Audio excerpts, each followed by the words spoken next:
вам представлю актеров, навученцев нашего колледжа.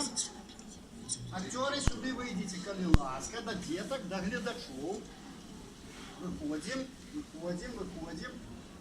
Наши актеры, это Катерина, Анастасия, Кирилл и Дина. И я, Константин. Вот так. Ми вам дякуємо за те, що прийшли до нас. І як я обіцяв, ми зараз з вами разом повіншуємося великодним кантом, якому 150 років. Будете припівати, а що ж ми одні будемо співати, правда? Слово вельми просте, якими ви будете співати.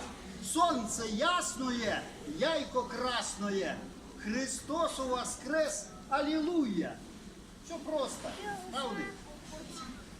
Велько свято прийшло, яно нам принесло, сонце ясное, яйко красное, Христос воскрес, аллилуйя.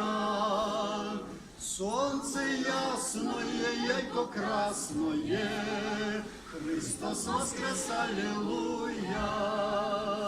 Велько свято пришло, єно нам принесло, девком ігрочки, детском віточки, сонце ясное, яйко красное, Христос воскрес, аллилуйя.